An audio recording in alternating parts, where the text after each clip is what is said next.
right, but look, what really inspired you to write this book? Life After the Pandemic. What, yes. I mean, go ahead. That was a challenge. It had to be. It really was, but I'll tell you, this book was inspired in a twofold way. So first and foremost, as a woman of faith, it's always important to me to act in obedience to God. And when I tell you that this was truly a mission from God, I had to really and truly be obedient. So when I first started this book didn't start off as Life After the Pandemic. I started writing another book prior to the pandemic, and I developed writer's block.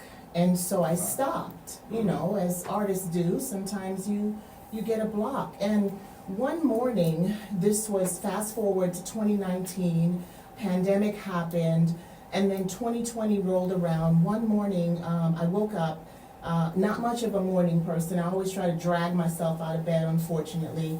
But one morning, I woke up, got out of the bed, and I heard 3 words as audible as if somebody else was in the room with me. The words were, "Write my book." Wow. And it was sort of a stern command. And I looked around because I knew there was nobody else in the room with me.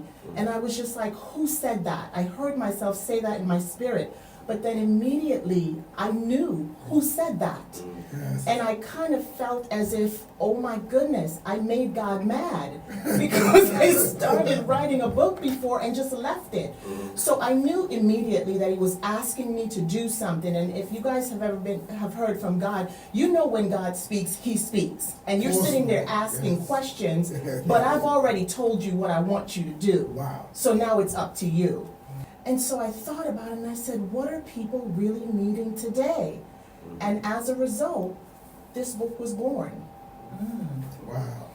How do you think the pandemic has affected people mental health long term? You know? Yes, indeed.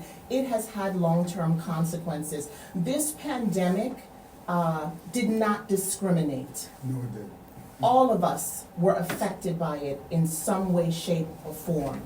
And today, the most popular word that I hear people who come to me for help is that they are overwhelmed.